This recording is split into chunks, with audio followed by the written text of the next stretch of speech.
what happened was, I think it was about 6 months ago, 7 months ago, I started telling GodLogic, look, you don't need me. And he's got the text messages, by the way. So GodLogic, I give you permission. Post our text messages. See, I'm saying, post them. Do it. I give you permission to see if I'm lying. I said, look, dude, you don't need me. You don't need David Wood. David Wood is using you because you're the hottest ticket right now. And I don't want you to be seen with me. And I don't want you to be seen with David. By the way, again, it's not going to pan out long term. This is not going to work. So I'm not saying this because, oh, you're just jealous of GodLogic. I really don't even care about the debate sphere. I like doing debates. I'll do it. Debates are not the main thing that I'm even interested in. To me, they're a side thing to do that's fun. They're not my main interest. I have many other interests. In fact, I find the geopolitical stuff more interesting than debates. But I will do debates because I think it is necessary. It is useful. It is helpful to the church to refute these errors, to refute these crazy views. But no, I don't care about being the YouTube apologetics guy. I really don't. It's not my main interest. I will do it though. And the entire time that we've called out people, here's what's fascinating. Now people are admitting, even Shamoun, as he recently did, is admitting that we were correct about these people because we weren't calling them out of jealousy. Anytime you call somebody out, you're just jealous, you're just jealous. What if I'm actually principled and I have a consistent reason and basis for why I would make a critique? And you'll notice all of our positions and critiques, they don't change. They're the same type of critique and principle. So whether it's IP or whether it's GodLogic, it's nothing personal initially. It's just simply a question of, that's great that you're refuting Islam, but you can't take all of the orthodox, or whether it's GodLogic, it's nothing personal initially. It's just simply a question of, that's great that you're refuting Islam, but you can't take all of the orthodox positions like monarchical Trinitarianism out of the Orthodox Church and send people to Messianic synagogues or synagogues where people get snipped, get circumcised, as happened with young Don. You guys remember we saw Ruslan laughed about this, right? He apostatizes and Ruslan tries to spin it like, well, he apostatized because of orthodoxy. And he laughed about it. I wouldn't think apostasy is funny, but I guess Ruslan does because, hey, it's about them 7 figures, dog. It's about them 7 figures.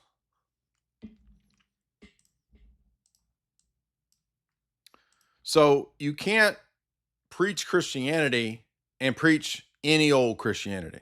There is no such thing as any old, give me that old time religion, that any old time religion. It's good enough for me and Grandpappy. You also have to have a church. There is no gospel without the church. Paul says the church is the pillar and ground of truth. The church is not a generic, unknown entity. It's a historic entity. It existed for the first 1,000 years.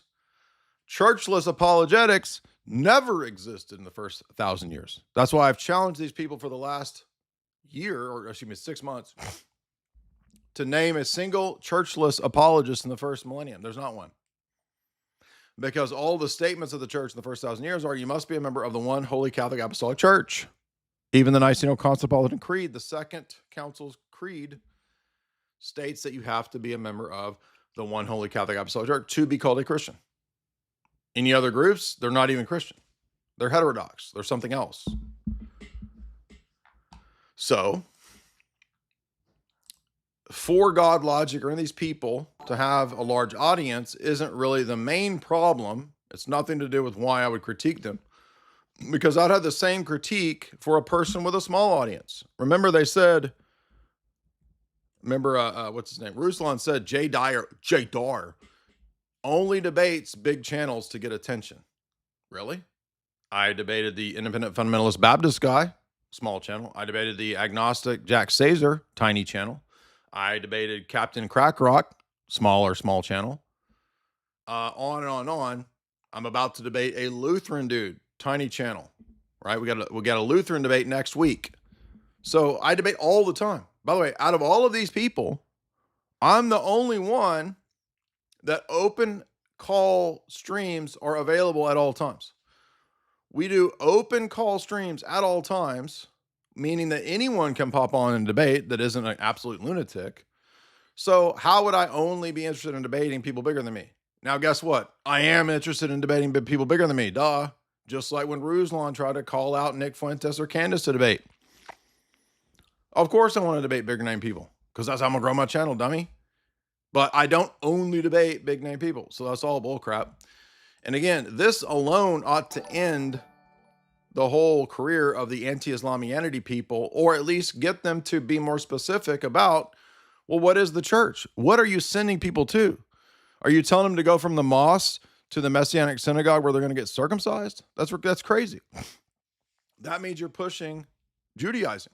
And that is the church's first heresy. So GodLogic, unfortunately, is pushing and indirectly promoting, or in some cases directly promoting, the very first heresy condemned in the church, Judaizing, by sending people to those ridiculous Messianic synagogues that are open Judaizing cults. And how many of these people have we been right about?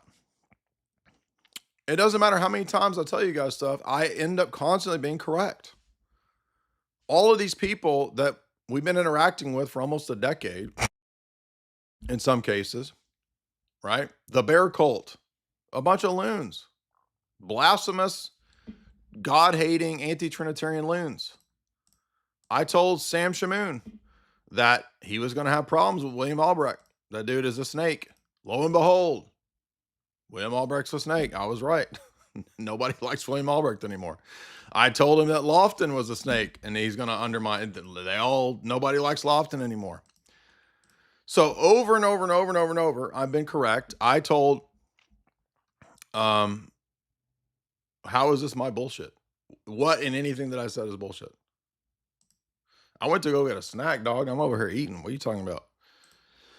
I went to go get food so that I could bullshit. I can't do a live stream for freaking hours on end without some snacky wackies. By the way, isn't it funny that the bear cult, when I acted retarded, they clip it like I wasn't acting retarded? Like they think that's how I actually act. like if I tell the story of irritable bowel syndrome and I'm laughing about it, it's not a point of like getting me. It doesn't make it, they don't understand how jokes work, right? Like if you're using the thing that I told as a story and I'm saying that it's retarded, and then you're like, he's retarded. Yeah, that was the point of the joke, dummy. Dude, you don't understand how jokes work? But I think with that crew, that's all they get. Penis butt gay. Haha, it's crazy, right? Penis butt gay. Oh, Jay Dyer, like, penis butt gay. All right, you just repeat that for 10 years, and that's bear comedy right there. Penis butt gay. It's crazy, right? Well, what if you had a penis that was a butt and also would come a lot? That's comedy for these weirdos. Anyway, how many times do we have to be correct about these people? Right? Yo, shout out to OP. Well, I got the IBS with an OPP for the CCP. I'm on TMZ with my TMJ. Yeah, that's my impression of bear comedy. Ha! Peter's back on gay. It's crazy, right?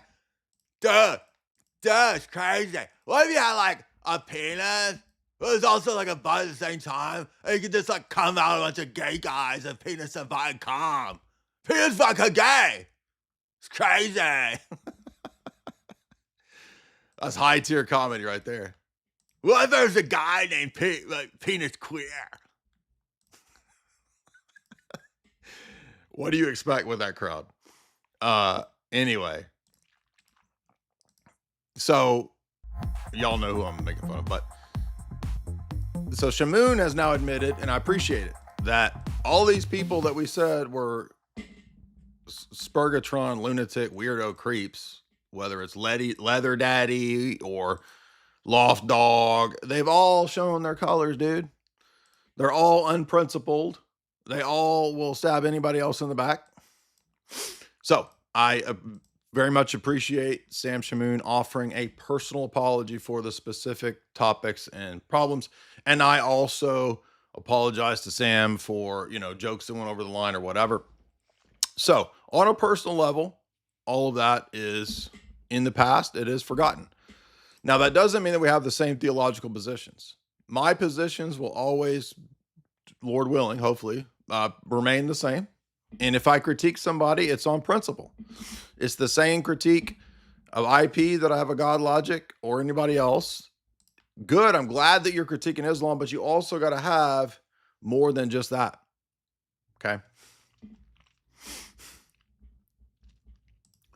Did we ever land on the Shamoun? I had a fun time watching the stream. I thought that Sam's jokes about the orbs were cracking me up. So when we could get to the point where we all laugh at each other, that's actually pretty funny. That's why Tim Gordon and I continue to get along. We actually riff on each other. We bust on each other. We make fun of each other. And we still get along. We're still good friends. We've had a good time busting each other's chops. Taking the piss out of each other. Hey, taking the piss out of him. That's what dudes do. Okay? You can't be a thin-skinned, whiny weirdo. However, there are lines. Okay? People's family, people's, you start mocking the icons, but doing demonic stuff, putting poop on icons. That's over the line. I'm out. Not even going to talk to you or any of the cult or any of them. We will never talk.